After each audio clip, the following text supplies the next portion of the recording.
बहुत स्वागत है।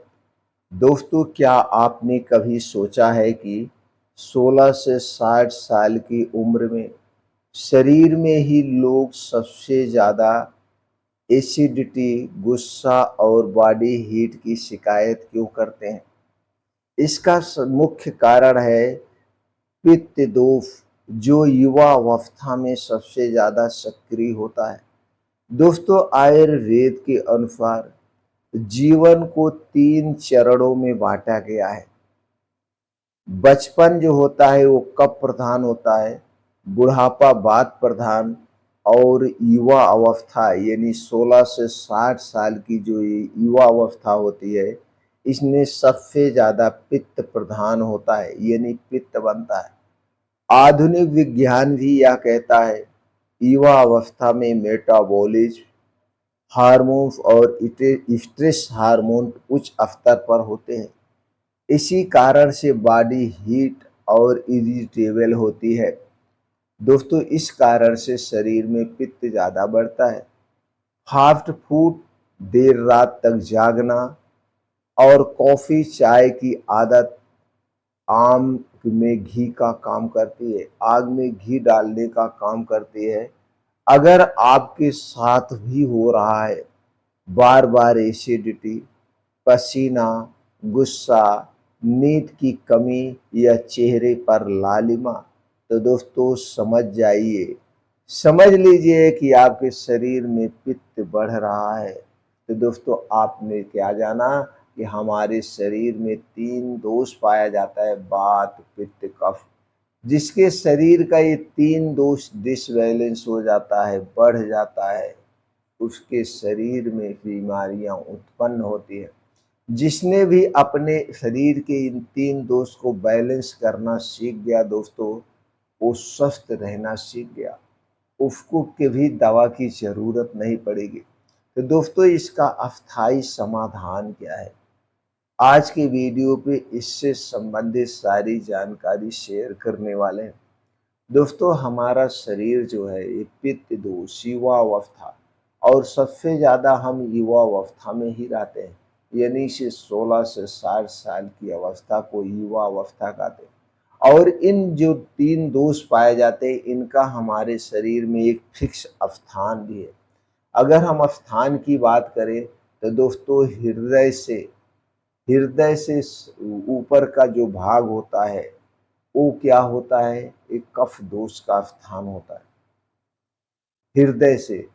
और हृदय से नीचे का जो यानी नाभि तक के बीच का स्थान होता है, ये क्या होता है, ये पित्त दोष का स्थान होता है। और नाभि से नीचे का यानी पैर तक का जो स्थान होता है, ये वात दोष का स्थान होता है। इसीलिए दोस्तों कहा गया है कि सर पे कभी भी गर्म पानी नहीं डालना चाहिए, वरना कफ दोष बढ़ने के चांसेज होते हैं। तो आज की वीडियो में हम सिर्फ बात करेंगे पित्त दोष के। अगर आप अपने शरीर के पित्त दोष को बैलेंस रखना चाहते हैं तो सबसे पहले दिनचर्या पे ध्यान दीजिए। अगर हम दिनचर्या की बात करें तो दोस्तों, प्रकृति के अनुसार आपको चलना होगा।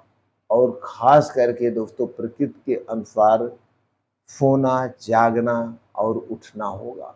अगर हम प्रकृति के टाइम की बात करें तो दोस्तों, हमारी प्रकृति यही कहती है, दिन-दिन में आप काम करिए, खाइए और रात होते ही आराम करिए। आपके शरीर को आराम भी बहुत ज़रूरी है। इसके लिए छोटे-छोटे 2-3 नियम आपको अपनाना होगा। पहला नियम दोस्तों, सूर्योदय के पहले उठने का प्रयास करिए। लेकिन आज के समय में लोग सूर्योदय के बाद उठते हैं, क्योंकि देर रात तक जागते हैं। अगर आप सूर्योदय के पहले ब्रह्म मुहूर्त में उठते हैं तो आपका शरीर अपने आप निरोगी होगा, शरीर का वात, पित्त, कफ बैलेंस में होगा। सूर्योदय के पहले यानी ब्रह्म मुहूर्त में उठने के लिए आपको जल्दी सोना पड़ेगा। जल्दी सोने के लिए आपको जल्दी खाना खाना पड़ेगा, क्योंकि ये खाना डाइजेस्ट हो जाना चाहिए। इसके लिए प्रकृति का पहला नियम अपनाइए, रात का खाना सूर्यास्त के 1 घंटा पहले, यानी सूर्य डूबने के 1 घंटा पहले आपको खाना खा लेना है। यह खाना कैसे होगा? यह खाना एकदम हल्का सुपाच्य होगा। रात के खाने में तली भुनी चीज़ें नहीं होगी, गरिष्ठ भोजन नहीं होगा। खाना हमेशा ज़मीन पे बैठ के अलती-पलती मार के खाइए और एक निवाले को 32 बार चबा-चबा के खाइए। दोस्तों, हमारे शरीर में 2 चक्कियाँ पाई जाती है जो खाने को पचाती है, खाने को गलाती है। पहली चक्की है आपका मुँह, जहाँ पे आपका खाना 80% पचता है। दूसरी चक्की है आपका पेट, जहाँ पे खाना 20% पचता है। इसलिए पहली चक्की को एक्टिव करिए और हो सके तो खाना खाते समय पानी मत पीजिए। खाना खाने के 1 घंटे पहले पानी पी सकते हैं और खाना खाने के 1.5 से 2 घंटे के बाद पानी पीजिए। अगर ज़रूरत हो खाना खाते समय पानी पीने की तो ठंडा पानी कभी मत पीना, हल्का गुनगुना पानी आप पी सकते हैं। तो जब रात का खाना सूर्य डूबने के पहले खाएँगे तो यह खाना 3 से 4 घंटे में यानी कि 9 से 10 बजे तक आराम से डाइजेस्ट हो जाएगा, पच जाएगा। अब आप जाके सो जाइए, चैन की नींद सोइए। अब आपको रात में कोई टेंशन नहीं है, कोई भी समस्या नहीं होगी। लेकिन आज के समय में लोग देर रात खाते हैं, जिसके कारण रात में खाना खाने के बाद पेट का फूलना, रात में बीपी का बढ़ना, रात में अटैक, ब्रेन हेमरेज जैसी कई समस्याएँ होती हैं। क्योंकि जब आप देर रात खाना खाते हैं तो वो खाना पेट में पड़ा रहता है, सड़ने लगता है। सड़ने के बाद पेट में गैस बनती है और आप गहरी नींद में होते हैं। इसका दबाव हृदय पे पड़ता है जिससे बीपी बढ़ती है, बीपी बढ़ती है तो दोस्तों ब्लड फ्लो होता है, जिसके कारण कई समस्याएँ हो सकते हैं। और दूसरी परेशानी ये होती है जब आप देर रात खाते हैं, सुबह उठते हैं तो आपका पेट खुल के साफ नहीं होता है, पेट भारी-भारी सा लगता है और ऐसा लगता है कि गैस एसिडिटी बन रही है। और जब दोस्तों आप पहले खाते हैं तो उस दिन आप ट्राई कर लेना, उस दिन आपका पेट खुल के साफ हो जाएगा। ऐसा लगेगा कि यार भूख लगी है, खाली-खाली सा लगेगा। तो दोस्तों इस नियम को ज़रूर अपनाइए। रात का खाना सूर्य डूबने के पहले खाइए और दिन का खाना सूर्योदय के 2 घंटे बाद खाना शुरू कर सकते हैं। तो सीधे तौर पे जानिए, रात का खाना सूर्य डूबने के 1 घंटे पहले और दिन का खाने की शुरुआत हम सूर्योदय के 2 घंटे के बाद से शुरू करें तो आप हमेशा स्वस्थ और निरोग रहेंगे। अपने खाने में हरी साग-सब्जियाँ, ताज़े मौसमी फलों का सेवन करिए और डेली योगा, प्राणायाम, मेडिटेशन करिए। इसे करने से दोस्तों आप हमेशा स्वस्थ निरोग रहेंगे, आपको किसी दवा की ज़रूरत नहीं पड़ेगी। अब इसके बाद कुछ ऐसी चीज़ें हैं जो पित्त दो बढ़े हुए पित्त दोष को शांत करती हैं। इसके लिए सबसे अच्छा जो औषधि मानी जाती है वो है आँवला। आँवला दोस्तों एक ऐसे फल है जो हमारे शरीर के लिए अमृत है। अगर आपके शरीर में पित्त दोष बढ़ा है, आपको बहुत ज़्यादा गैस, कब्ज़, एसिडिटी होती है, तो आँवले का प्रयोग आपको कैसे करना है चलिए जान लेते हैं। दोस्तों इस समय आँवले का सीज़न आ चुका है। मार्केट में आँवला आपको मिलेगा। अभी जनवरी-फरवरी तक आँवला आपको मिल जाएगा। तो दोस्तों आपको करना क्या है, रोज़ सुबह खाली पेट सबसे पहले गैस पे चढ़ा दीजिए 2 कप पानी और इसी में 1 इंच का अदरक का टुकड़ा डाल के इस पानी को खूब उबालिए। यह पानी उबलते-उबलते जब 2 कप पानी 1 कप बचे, इसे गैस से उतारिए, ठंडा होने के लिए रख दीजिए, थोड़ा-सा नॉर्मल हो जाए। अब आप मिक्सर में या सिलबट्टे पे 2 आँवला लीजिए, 2 आँवले को चटनी के तौर पे पीस लीजिए। उसे बढ़िया से पीसने के बाद जो आपने अदरक का काढ़ा बनाया उसी में मिला लीजिए। अब ये दोनों मिला कर के रोज़ सुबह खाली पेट आप पीजिए, रोज़ सुबह खाली पेट पीजिए।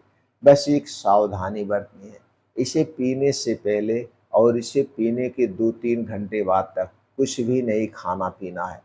दोस्तों ये बात पित्त, कफ तीनों को बैलेंस करेगा, गैस, कब्ज़, एसिडिटी को दूर करेगा।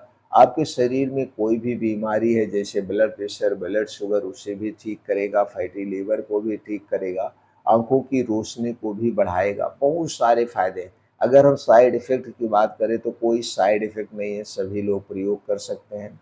अगर आप दोस्तों किसी बीमारी के लिए कोई स्पेशल दवा खा रहे हैं तो अपने डॉक्टर की सलाह पे लेंगे। स्तनपान कराते समय गर्भावस्था में थोड़ी सावधानी बरतने की ज़रूरत है। सबसे बेस्ट फ़ार्मूला है ये पित्त दोष को शांत करने का। दूसरा है एलोवेरा जूस। एलोवेरा जूस दोस्तों बहुत ही फ़ायदेमंद है। एलोवेरा जूस का प्रयोग आप कैसे करेंगे? दोस्तों जिस कंपनी का काँच के बोतल में एलोवेरा जूस मिलता हो, उस जूस आप वो लीजिए और 30 एमएल जूस 30 एमएल पानी एक में मिला के रोज़ सुबह खाली पेट लीजिए। बस ध्यान देना है इसे पीने से पहले 2 और बाद में 1.5 से 2 घंटे तक कुछ नहीं खाना-पीना है। ये बहुत ही फ़ायदेमंद है। अगला है दोस्तों सेब। सेब दोस्तों पित्त को शांत करने के लिए बहुत ही फ़ायदेमंद माना जाता है। तो जब सेब का सीज़न हो तो 2 से 3 सेब यानी जैसे छोटा-बड़ा हो। अगर हम वज़न की बात करें तो जितना आपका वज़न है दोस्तों उस वज़न के हिसाब से आप ले सकते हैं। जैसे मान लीजिए आपका वज़न 50 किलो है तो 500 ग्राम तक आप सेब ले सकते हैं। अगर आपका डाइजेशन मज़बूत है तो। अगर डाइजेशन मजबूत नहीं है तो 200 ग्राम से 250 ग्राम सेब रोज़ सुबह खाली पेट लीजिए। बस इतना ध्यान देने की ज़रूरत है सेब खाने से पहले और सेब खाने के बाद तक 2-3 घंटे तक कुछ नहीं खाना-पीना है। तीसरी चीज़ की बात करें तो जो पित्त दोष के लिए बहुत ही फ़ायदेमंद है, वो है सौंफ, धनिया और जीरा का पानी। सौंफ, धनिया, जीरे के पानी को कैसे आप तैयार करेंगे? तो इसके लिए आपको चाहिए आधा चम्मच सौंफ, आधा चम्मच धनिया, आधा चम्मच जीरा।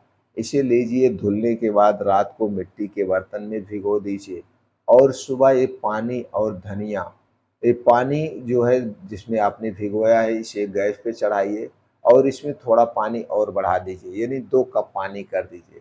इस पानी को बढ़िया से उबालिए, ये पानी उबलते-उबलते जब 1 कप पानी बचे, इसे गैस से उतार करके आप चाहे तो इसमें स्वाद के लिए हल्का-सा काला नमक मिला सकते हैं। रोज़ सुबह खाली पेट पीजिए, इसे पीने के 2 घंटे बाद तक कुछ भी नहीं खाना-पीना है।